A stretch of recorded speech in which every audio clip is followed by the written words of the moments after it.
2, 1. Here we are. Recording in progress. Troy Sadowski has the floor. Go for it, Troy. Okay. You're on. Well, say something. I don't know. Say something intelligent. Yeah. You see, a minute ago, our studio audience wasn't here, and we were talking about a report that one of us had read that said something about people who have or have had or will have had COVID-19. It reduces something. What was it? IOU? No, IQ. I haven't had it, obviously, but I'm working on it. I figured that if I lower my IQ, I'll get COVID-19. Right.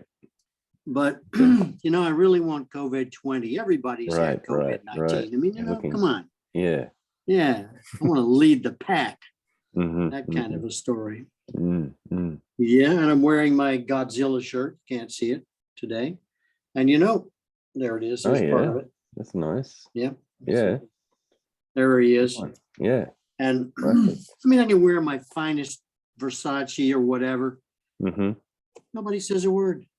But I wear this Godzilla shirt. Yeah. People stop and ask me for my autograph. I think they think I'm Godzilla. I really do, Troy. I'm worried about these people around here. The public, I think they've all had COVID-19. Sure. I'm going to hold out for COVID-20, as you know, or maybe 21. We'll see. So let's see your shirt. What are you wearing today? Show our studio audience. This is the classic Adidas. That's a nice one. Did you get that in Bhutan? Yeah, it came up from Layla's niece. So it was actually for a gift for Layla's nephew, Sachiv, who's Yashna's brother. What'd you do, rip it off? He didn't want it. He said it's a little too big, but it fit perfectly for me. So for a man, yeah, looks good on a man. Yes, sir. Okay. Well, down to business, eh? Yeah. Yesterday, we were talking about getting our ship ready to sail. Right? Yep. The next question, just my opinion, right? Sure. Is where are we going? Exactly. Yeah. And if we know where we're going, let's say we're, have been given a mission, should we decide to accept it, right? Then we would like to know where are we going? What is our destination? And that usually, especially, in films and things that we use to advise people in society about what they're supposed to be doing. Sure. And not that other stuff that you want to be doing. So we need a chart. Right? We need a chart to tell us how deep the water is here, what the currents are there, blah, blah, blah. Exactly. Do you have a blah, blah, blah map, by the way? No? Well, I don't, but yeah, I think that's important. That's what I was coming to have a blah, blah, blah map. To have some sort of map and a compass. So they're the two things that come to mind when, we're talking about, okay, now we've got a ship, we got a, it's up the right way and it's ready for adventure. But yeah, like you're saying, where you're going depends. Well, first, before you actually decide where you're going, you need a map. Say, okay, where are you? And well, you have to decide where you want to go here first, right? Sure. Before you start grabbing all the tools available. Yeah. Go ahead. I don't want to interrupt you. You're on a roll. That's right. I mean, you don't want a map that isn't related to where you're going. So lots of things, could start coming in that it's like, well, not that relevant to where you actually have aspirations to head. But yeah, in terms of my personal position,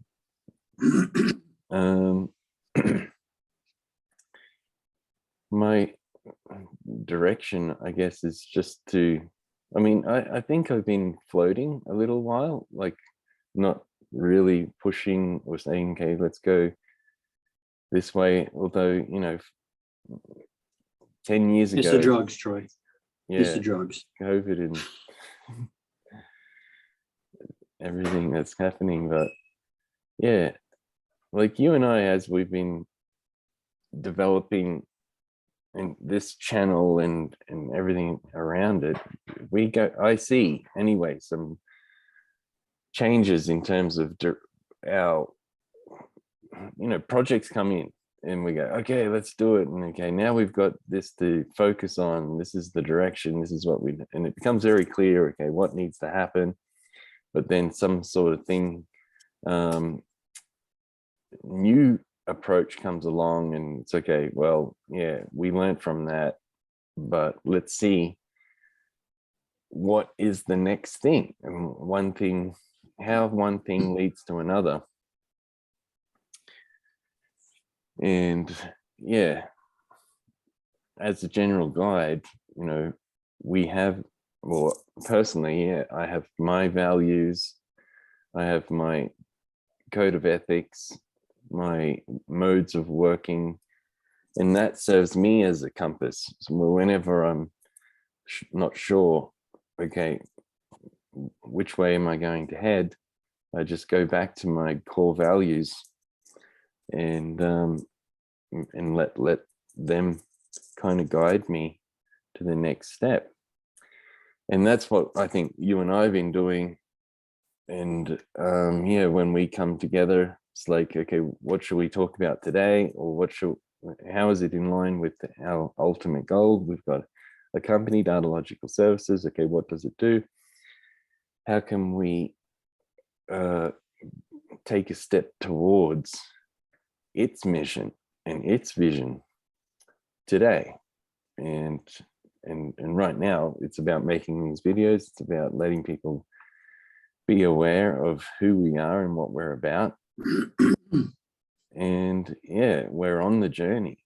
We've got our ship, and we've got our compass, and we've got a draft map, enough of a map to understand, okay, what's going to happen today, or what position we're in.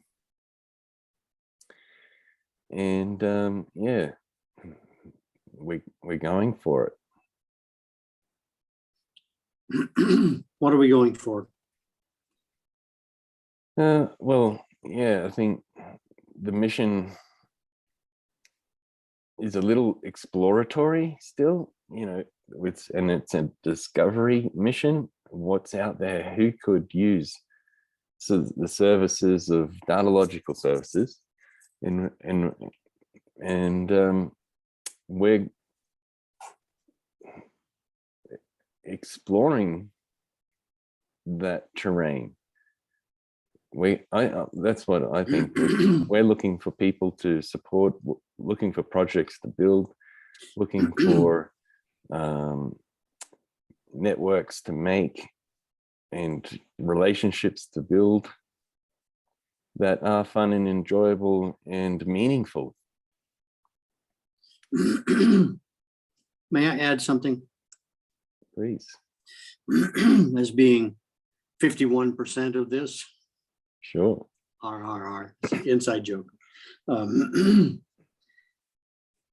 I would like to comment, because there are a lot of things that we need to do, but we don't want to do anything that is a disservice to ourselves knowingly. And that is so easy to do. If, we're at sea and we're looking at a map, our sextant, we forgot about that, right? We got our compass, we got our sextant, we got our GPS. Yeah. Right?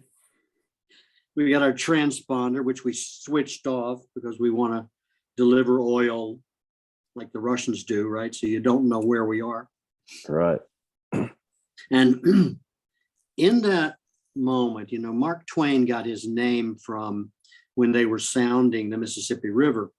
Well, I believe when it was at a certain depth, the guy who was measuring, and it was a safe depth, he would say, Mark Twain, instead of Samuel Clemens, right? And that's where he got his name from. And I think what I'm trying to point out is that even though, we're in the pilot's house, the bridge, and we're looking at the map, the map is only an indicator of where we are really and truly conceptually. Okay. Because, the map doesn't tell us everything about where we are. We have to refer to other sources like weather, right? Weather is a big changer. We didn't know there was a container that fell off of a container ship floating right in our path. Sure. And so we have to keep our eyes open, right? And I think there comes a time, I believe I'm not that much of a sailor, but when you're charting your course, it's not like just, putting your course on your GPS and the car and the phone tell you where to turn and how soon you're going to get there and stuff like that. We have to be conscious to go back and fill in some of the blanks that we've filled in before. Yeah. And that means minor decisions, responses constantly require acknowledgement, feedback, some sense of what we are going to do as we refine our position and what the conditions of that position are. If our first mate is sick and can't be on the bridge, we have to make that adjustment, so on. So it can be quite complex. And I think if I could say, and I'm going to extrapolate a little bit here and say that you and I are actually between moments. Okay, sure. Where we constantly are anyway, because everything is changing and we are constantly readjusting ourselves. And that, I believe, is actually life in general. Right? Because you're never in one place, ships moving, without being in another place.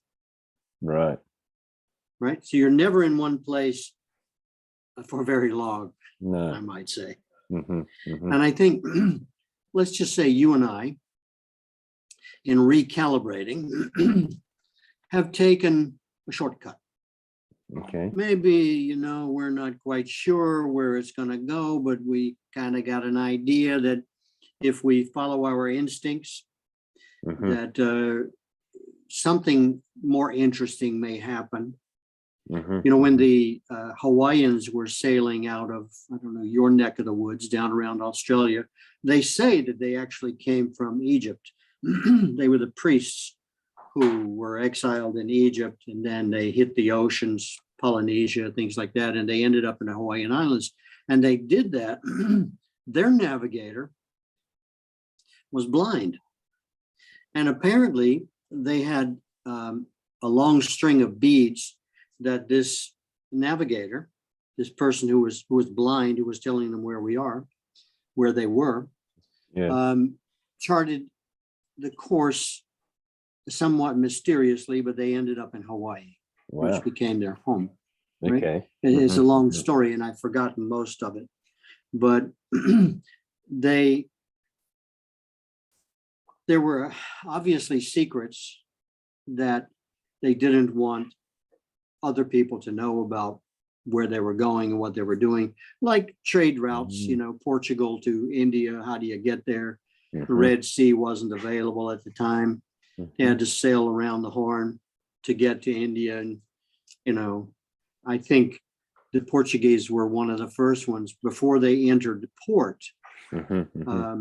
The first ship they met, and they were called black ships because they used pine tar to paint the hulls to keep the barnacles off and things like that. And that's why North Carolina was so popular, where the first settlements were, because it was laden with pines. And they needed turpentine and pine tar and so on and so on. So it became, a real haven. Okay. But to get distracted here, these sorts of things determined the seaworthiness of the vessel, which was constantly being eaten by ship's worms and things like that. But between each one of these moments, the ever-present moment, which is the center, that is always changing, there was constantly, I believe, a presence in the twilight zone. Okay. Right? That every time we go into the next second, we're always anticipating where we are, but where we think we are is where we have been. Okay. So we're always pushing ahead towards the goal. And I think that push in ourselves is what actually gets us there. If we only thought about where we were, then we would be stationary. Okay. Right? But there's some activity going on in the mind that helps us determine where we are and where we're going. So that moment, which some people tend to call the future, but whatever, it's an unfolding actually, is that in each, if you dissected that moment, I think people would realize that we're stuck. If you stayed in that moment, then you're stuck. Because you can't anticipate where you're going. But if you anticipate where you're going, you don't really know, because you're still going there. And if you're going there, then it's kind of like panic, that we said that the captain principally has to avoid at all costs, this anxiety that's disclosed to him because he is looking at a chessboard. All the other pieces are doing what they do, but he has to take into account the whole environment that he, his crew, the ship, the cargo, and everything is in. So it's a state of constant anxiety, right? Which somehow or another changes ever so slightly into what I want to call prediction, right? Or anticipation. He knows he's going somewhere, but at any moment there can be a reef. He can hit something, the ship can explode, whatever. And then he has to look at the situation from a different point of view. So I think one of the important things to consider here is what we must do too. And it's a measure of Zen. And Zen asks us, I think, from my knowledge of Zen, to ask us to do what we are doing. Okay. Right? So to involve ourselves in this ever-changing moment, a high level of consciousness, to be able to say, which we don't think about consciously anyway, but it's like I'm taking a step, I'm upright, and you've got this apparatus working at the same time, letting you know that you are on course. And how do you know you're on course? You've got charts, you've got compasses, you've got sextants, you've got experience, right? You've got knowledge of the destination you're going to, but you don't know when you get there if the Spanish have occupied the port and are going to prevent you from coming on, or you're going to have a pirate that's going to assault you on the way, right? So you have a sense of the route, you have a sense of your seaworthiness, of your level of experience in getting there. But are all of those enough to ensure your faith and trust in your navigator? Sure. There has to be somebody or some part of your mind that says you are exactly where you need to be, making all of those other considerations, which are constant in the captain's mind, right? Always calibrating, recalibrating, so on and so on. Because the currents can change, temperature, you can get a storm, whatever, anything can happen. Exactly. And if we want to refer that to business, that's fine. But in our case, why we are doing this, I think, and I'm being, as it's my sense of honesty in this whole thing is that we don't know where we're going. Okay. We've lost track. That we have sailed in friendly waters, right? We've been there before. We've been there 100 times. And then suddenly everything around us, we could say, whether it's COVID, or we could say, whether or not it's political situation, or it can be a liberal hegemony, right? Some nation that's bigger than you is starting to say, hey, we're going to conquer the world. We're going to dominate the world. And we didn't tell you. So wherever the hell it was you thought you were going, you can't go there anymore. Or on the way, you could get caught in the wake of a larger ship who is delivering what you're delivering, but at a faster rate, at a larger bulk, and so on and so on. So when you and I started exploring this path right here, we really don't know. I'm speaking for myself. I really don't know where we're going. Sure. That it's the same way in speech, right? That there's some sort of mechanism in my head that allows my mouth to work, my lungs to pump air over my larynx, and somehow express what it is I'm feeling. But in many times, I don't know whether it's me speaking, or because I certainly didn't come up with all of this. I'm just sort of like a vehicle, right? So I think, we're sort of like pulled into a safe harbor for a while. Okay. While we explore ourselves and the competition, because there are huge energies that are much more advanced in what we are promoting ourselves to be than we are.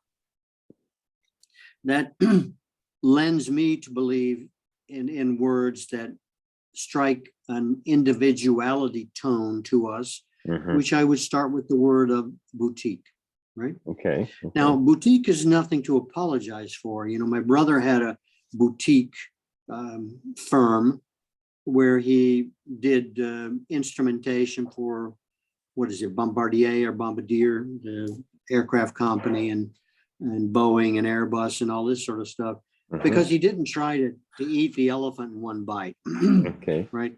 It was all like, we can establish a system that can put the wing, which I believe holds all of the fuel.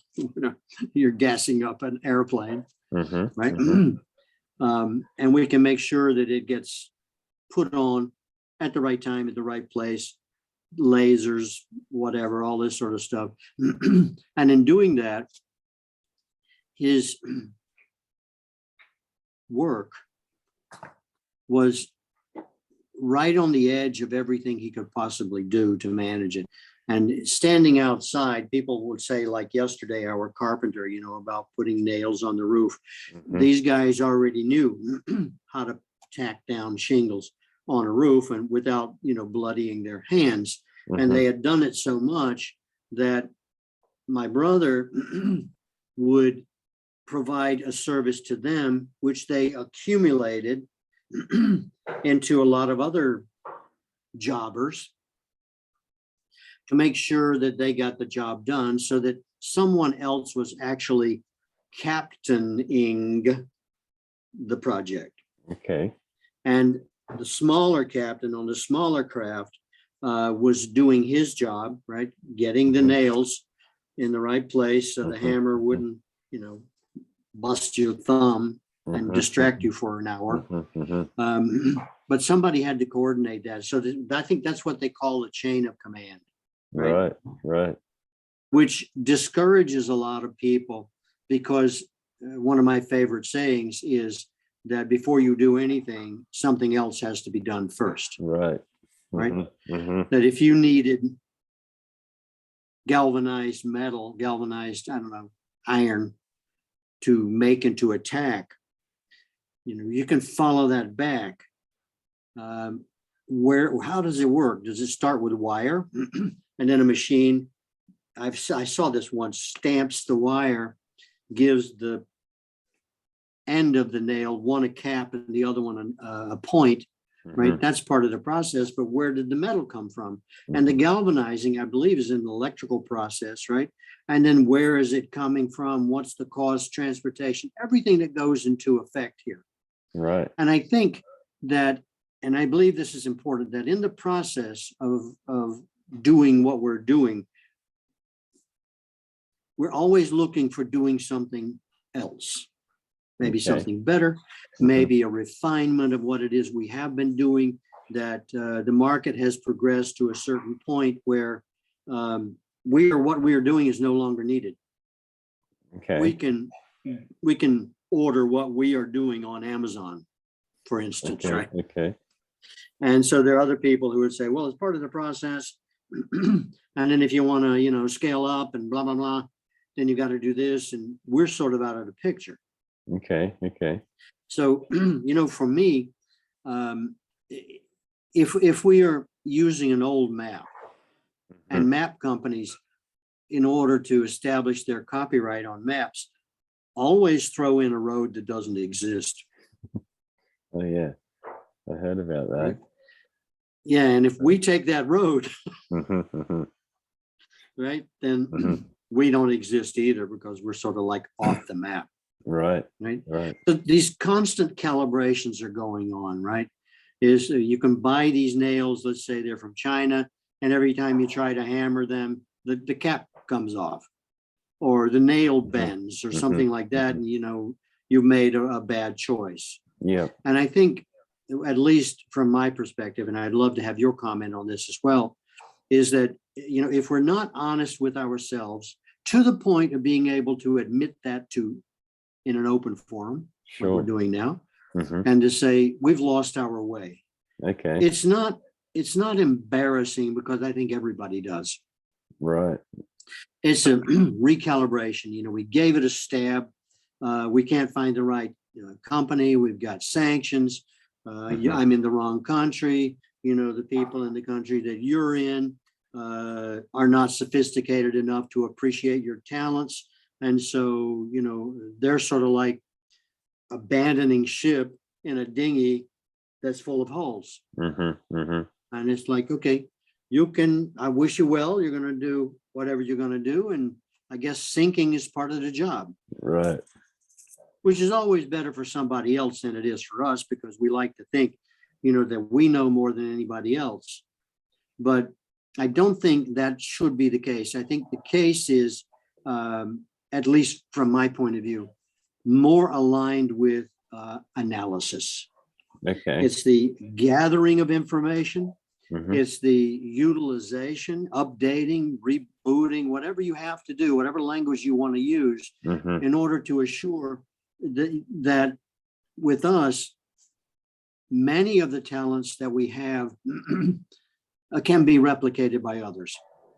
Well, yeah. We've got 170,000 people we can use, right, that are registered with us. And we can pick and choose whoever we want. The methodology by which we find the right person for the job depends on us. And it depends on, our budget and what we're allocated in order to spend to find that person. Maybe it's more expensive to find that person than it is for us to gain any compensation from what we're doing. And I think these times are normal, and that the navigator, the guy or the girl riding shotgun, right, who is checking the map and doing all that important stuff, like, in B-17s over Germany, and the pilot turns to the navigator and says, "Where are we?" because he doesn't know. He just knows he's in the air.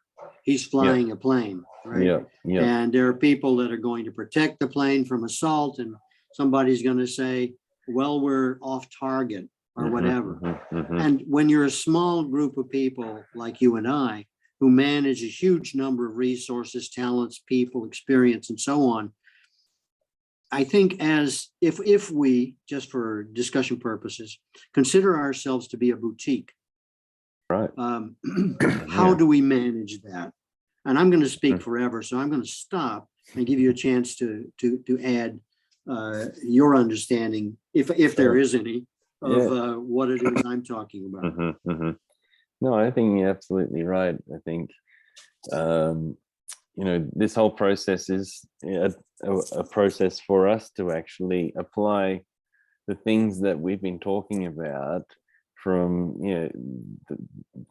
discovering or being aware of consciousness and process and inspiration and motivation, and having some level of direction. Now, this aspect of what we're talking about is, okay, you might have a boat, a vehicle, but is it on its side or is it upright? So in this analogy, we're talking about a ship, and last time we were talking about riding the keel so that it's ready to go. And in our case, we have a great ship. I mean, it's more than the company. So Data Logical Services is an Australian company that was registered, in 2021. So all that kind of features or attributes of it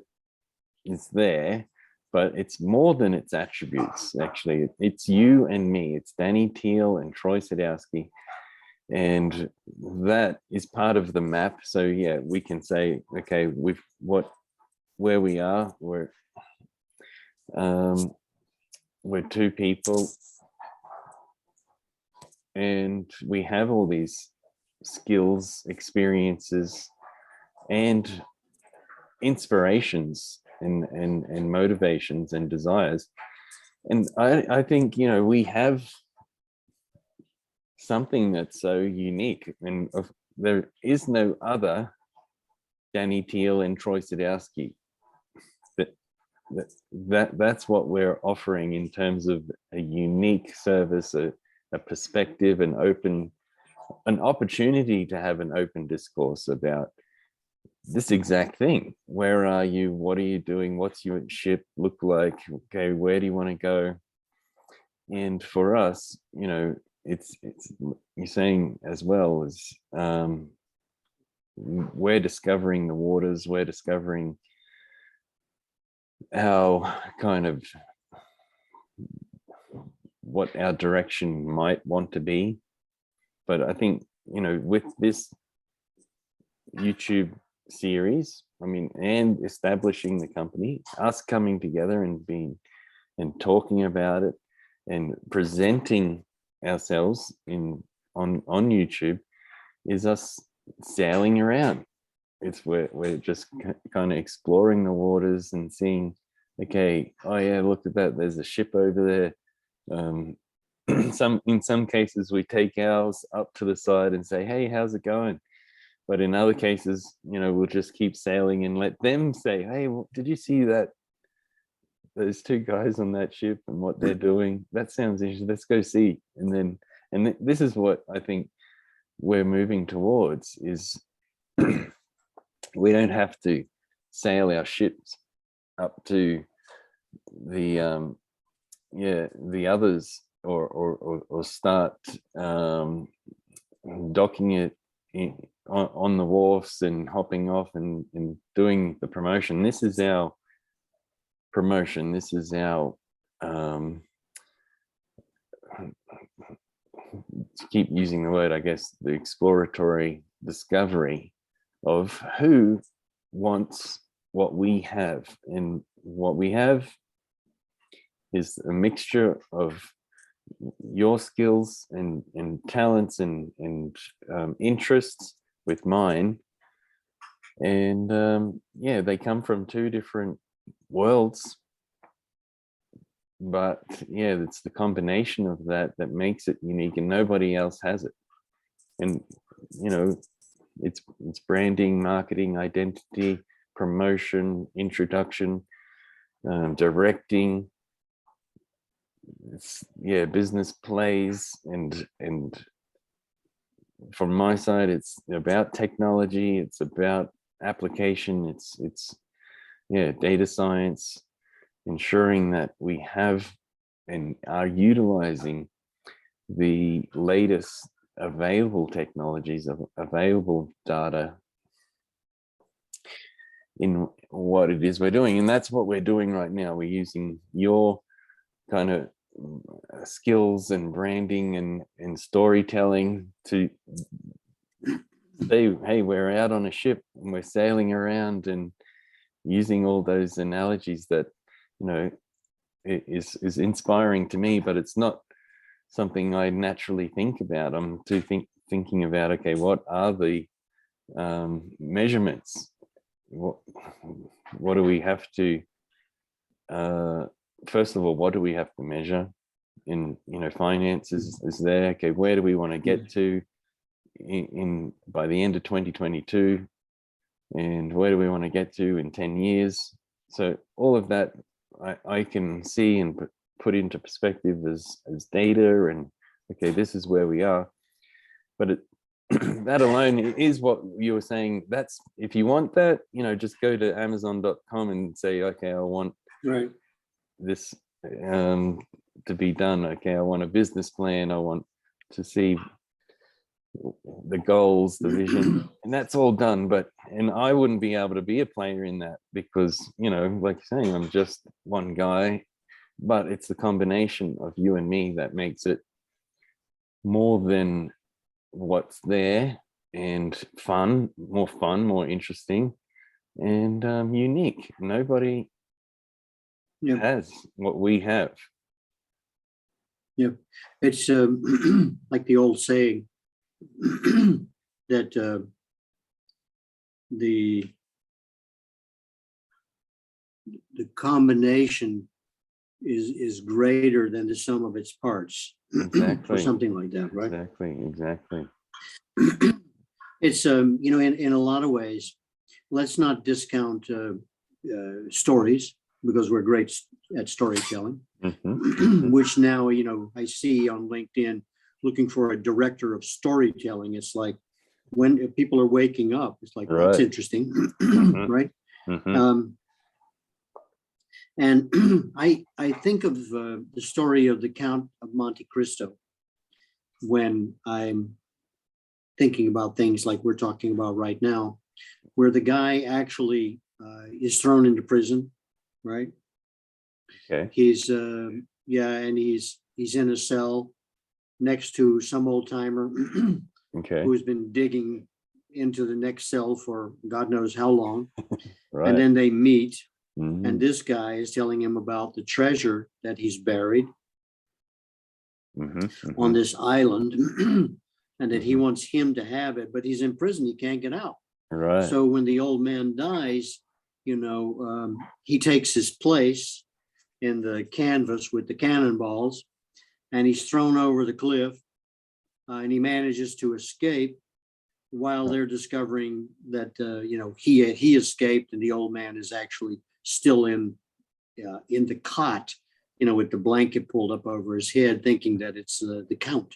And so he makes his way to this island where this old man has stashed just a magnificent fortune.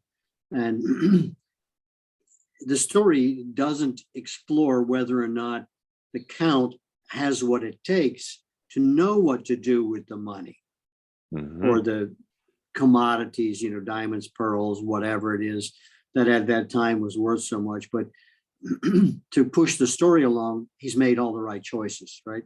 Okay. But the point is, of course, is that he had to endure a lot of misfortune in order to have his fortune. Right. And he had the skills of a sailor. I think at one time I believe he was when the British used to go around and Shanghai people, put him on board of a ship. And, the story goes on forever, but it has a happy ending. I think there's a girl involved too. All of the wonderful prophecies we hold about life, but he had to endure all of these misfortunes in order to get to that point, to test himself even further. Should he be successful, a la Bill Gates, a la Elon Musk, you name it. Sure. That just being successful at in one moment does not make you, an oligarch. Sure. How does that stuff happen? I mean, now Elon is talking about, buying Coca-Cola or whatever he's going to do next. Mercedes-Benz he wants to buy. Whatever he does. How do you do that? That's the question. And I think it's important to realize that, this whole fallacy of all men are created, all people are created equal is just the biggest joke I've ever heard, because there is no equality. We can all imagine that in order to sort of pull a society together and then rape it as we go along. Really depends on how a person distinguishes themselves. Right. How do you do that? Each person lives in their own microcosm, right? And looking outside of the microcosm and saying, well, I'll just do what Elon did. How do you know what Elon did? And you're not Elon. No. I listen to Elon talk. I don't understand a thing he's saying, and I'm thinking, I must be really stupid. Or, fortune has smiled on Elon, and everything he wants to do, whether it's Twitter or I don't know what, he's able to do it. Yeah. And I think myself capable of doing that too, if I could only be where he is. But how did he get there? He started with what was it, PayPal? Yeah.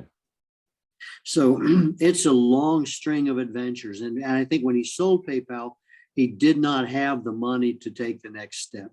Right. SpaceX. Right. Whatever. Tesla. I think it was Tesla at the time.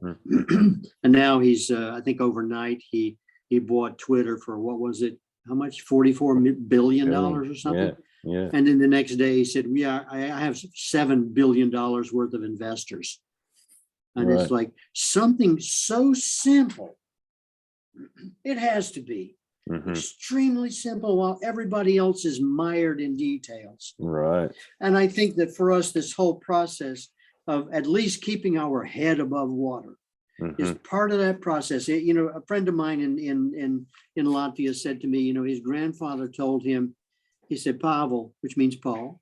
He said, Pavel, and we were in the park, he was pushing his newborn son around. And he said, my grandfather told me one time, he said, Pavel, it may not be you, but that young man in the baby carriage may be him. But you just never know. You may be the father of Elon Musk or something like that, but you still had to be. And it may not have been, Elon's dad or whatever that wanted the same thing, that could utilize his talents, that could realize the captain got washed overboard and he was the only one who could swim, not uncommon among sailors. And who like to float, right? And save the captain. I mean, you can't predict those kinds of things. They're not written into the script. And so, whatever those moments come, and that's why I profess a belief in what it is we're doing now. It's just, some people would say stop and smell the roses or whatever, but I don't wish for controversy. But I do embrace it because I think in one fashion or another, people equate problems with opportunities. Okay. At least nowadays. And you have that smart ass in the crowd that says it's not a problem, it's an opportunity. And you want to just kick them in the face because, it's like you don't need that kind of encouragement when you have to face the difficulties that you're going to face in getting around the horn or whatever it is. Sure. And that first person, whether it's Lindbergh or Magellan or Captain Cook or Drake or whoever it was that, took to the seas to do what they're doing, took a huge amount of courage. And that's the distinguishing characteristic, I believe, that we're looking for. That what I've come to believe is, and my father used to emulate this cowboy, I forgot his name, in the films when he was growing up. Yeah. And he said, the thing I liked about this guy was you couldn't keep him down, right? Is that every time you knocked him over, he would flip back up and come back at you standing. Right. And it was like, that's when they develop propaganda films or public art or whatever it is, they're trying to get a message across to the public. Nowadays, I think it's a negative message, which I don't believe that we need. It's not about what they're promoting, like jealousy and keep your feet off the table and all those kinds of things that you're not supposed to be doing. And I often view advice as something that they tell me I shouldn't do it. I hear it as something that I'm going to do. Right. I don't want to believe that what you're telling me to suppress my energy and my path forward is meant for me to do just that, to be a good little boy. And, I just can't do it. And maybe that's a mark of failure. It's certainly a mark of difficulty, right? Which is, even though I may have the best charts in the world, even Trump said, I don't have a business plan for you. Tesla. Musk said the same thing. He said, I don't have a business plan because of the unexpected. Right. You have to be fast on your feet. Or like Nietzsche said, I wouldn't believe in a God that can't dance. Because if you need that kind of ability to react and to respond and keep your head about you, then what do I need? What do I need? Somebody that's my definition of a God is everything I'm not. Right. But if you're something that I'm not, that I deem to be important, then I'm more than happy to learn from them. And that's I don't think that's easily available, particularly if a person wants to avoid hardship.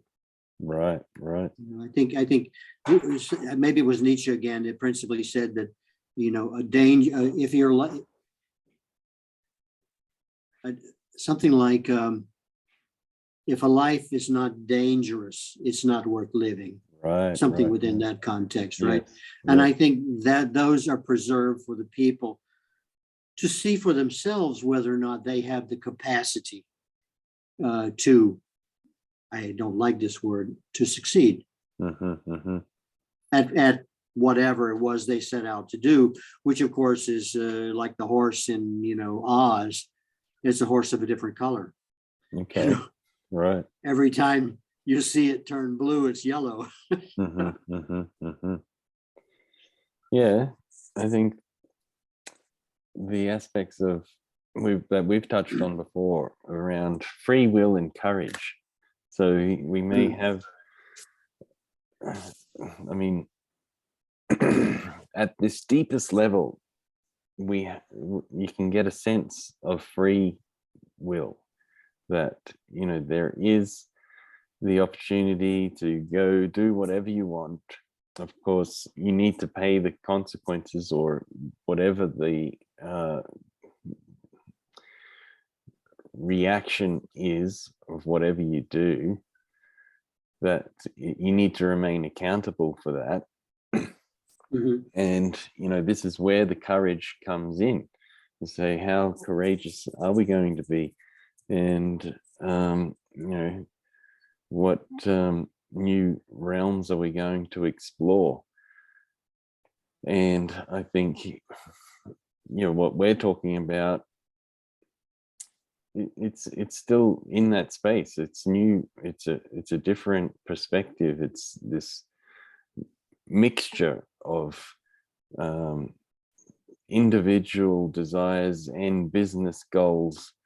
So that just comes from a space that is what we're talking about, this fundamental drive of life. We've been given this gift. I mean, not everybody is Elon Musk. That's what you're saying. Not everybody is Bill Gates. Not everybody is, Jeff Bezos. These, whatever happened to them and whatever, environmental situations they found themselves in order to be where they are, that was all unique and all specific, I guess, for them.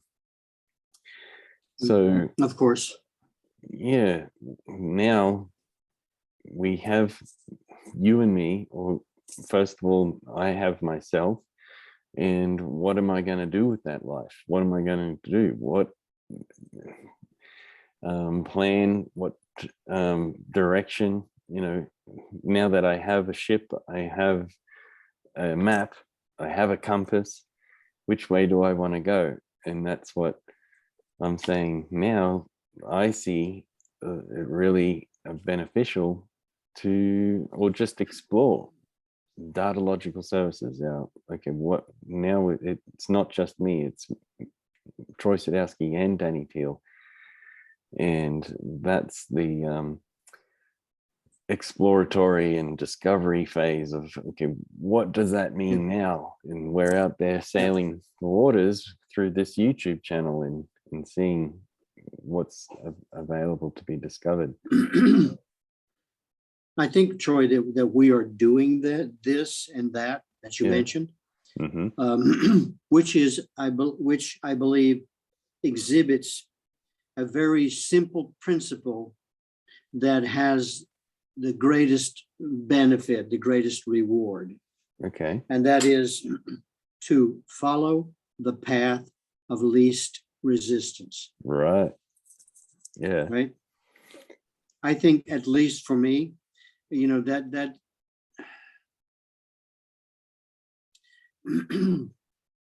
gives me a position at surface level behind the thick glass window in the speedboat, that I get a perspective on things, because all I really have to do is sit there and look out the window like a tourist, right? Okay. On his way to, whatever, Fort Sumter in Charleston, South Carolina, or whatever it is, knowing that I could have swam, I could have rented a boat, I could, have a paddleboard, and encounter all different kinds of obstacles in my path.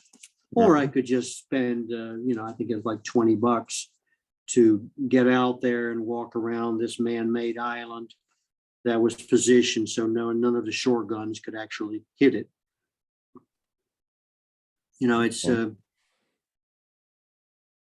It's the path of least resistance. Yeah. And I think, we have a super tendency to complicate almost everything we do. Okay. Right? And for me and my level of experience and et cetera, that's very difficult to do, because I always want to interject. Right. I always have a wrench in my hand, ready to throw it in the, in the mix and jam everything up. Right. And it's like, you shouldn't have done that, because it doesn't do anything but just complicate things. And I when I first got to San Francisco, I said to myself, the path of least resistance also means that I don't need to occupy myself by doing something to make me believe that I'm contributing to the way that the universe has set out for me anyway. So it's sort of like, well, I had an effect. It's like, yeah, and it took us like 3 years to fix it, right? Sure. So if you'd have just kept your fingers out of the pie, we'd be there already, right? And really, it seems almost derogatory that I can't make a contribution. It's like, no, that's not the point. That if you want to change the direction of a hurricane, the best place and time to do it is when it first occurs. Sure. Right. At that moment, you can go, and then it hits Florida instead of Louisiana or something like that. Sure. But the timing is part of it. Yeah. And I think this whole pathway that we're taking in order to reach easy answers. We don't need to criticize ourselves whether we made the right choice or whether we're expressing ourselves appropriately or appealing to people. Do we need to appeal to them? It's like they're not listening anyway. Sure. And I've found in my life that the best things in life come when I'm not expecting them. Exactly. So I can put all my energy over here, trying to become a part of this super team or this super. And then, the next day out of the blue, I get a call from, the Crown Prince of Dubai. And it's like, I didn't do anything to make him call me. But here he is calling me. And what are we talking about? Stuff. And it's like, well, that caught me off guard. And I guess he just wanted to chat. Right. Right. Or he heard somebody say that, well, you can talk to this guy. And it's like, yeah, I wish I had my, license to screw people's lives up as a therapist, but I let that expire. Okay. So it's still working. I'm still doing the same job, trying to map or help people be flexible enough to navigate their own life. Yeah. And I think the way we're doing that is just by doing it ourselves and leading by example, and where we've got a ship, we've got some great, assets, jewels on the boat, and weaponry, however you want to describe it. And we're taking that path of least resistance and sailing around and enjoying what comes, what adventures are ahead, what discoveries we make. And that's all that we need to do. And that is something we believe that can help others. And like you're saying, if we want to help, all we need to do is keep doing what we're doing. And what's that biblical phrase? God helps those who help themselves. Right. Right. And not that there's some, bearded guy up there, nudging a few things out of your way. It's like, no, that's just symbolic, that divine knowledge is really just totally based in simplicity. Exactly. And that all that energy that we're putting forth, like everything else, it's just going to waste. All we really need to do is just, and that's enough. Exactly. And I think everybody else is like totally absorbed in believing that, you get what you pay for. And that means that I have to work really, really hard to make sure that I can justify my own success. It's like, I don't want to set myself up as an example, but for me, and there are hard times, this is a hard time now of having really nothing to do specifically except analyze, this situation, come up with stories about it, trying to make it more clear in my own mind. But everything that's come to me is, I think, I don't believe I ever asked for it. Right. When I got into theater and the movies and all that, it was because it was so easy. Yeah. I was just, going in the direction that the horse wanted to go. Right. And everything, I think that difficulties are self-generated to a large extent, right? Well, I put myself here. Well, what do you expect? It's like, oh yeah. And then coming to that realization, it depends on how much or how little I struggle. Right. And I think in that way, I'll make another metaphor here, that inspiration is like the wind. Okay. right? Mm-hmm. So we're on our boat Mm-hmm. and we're waiting for the wind. Right, to blow the sail. Yeah, to fill the sails. And you can conjure the wind or think you can, Right. or right. I want to feel like I'm doing something, or I am responsible for my own success. It's like, no, I think fortune has smiled on you and we could get into that, but I think we'd lose everybody, and myself too, in listening to how we do that. But that's the final message, I think, principally is that it what is the old word, the old acronym, KISS? Keep it simple. Keep it simple, stupid. Like, exactly. Yeah, when I first moved to Russia, somebody said, look at me, right? Having all this incredible success. And somebody said, I get it.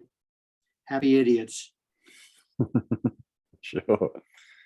It's like, yeah, I'm a happy idiot. Yeah, But it's just like, yeah, just falling in front of me. And it was like, okay, I'm having fun. Anybody else having fun? Sure. And a lot of people benefited from that, Exactly. And I'm happy about it. Yep.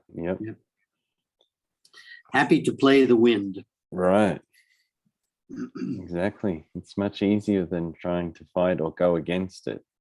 So that's what the message I get is, once we have the vessel, the vehicle, and it's upright, and you know where you are, constantly, well, know that that's constantly changing, and go with the flow. Let the wind blow you where it wants to, and wherever it may take you, apply that to whatever you're doing, and accept it and enjoy it and make the most of it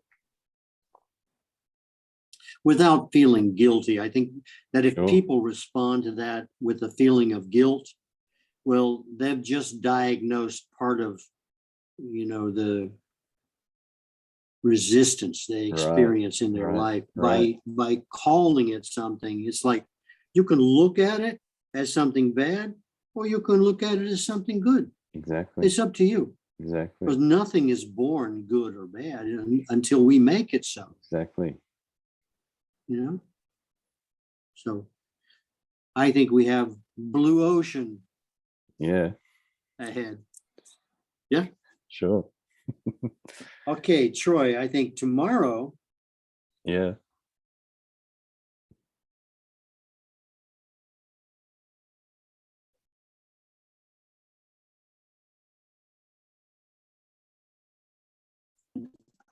How do we prepare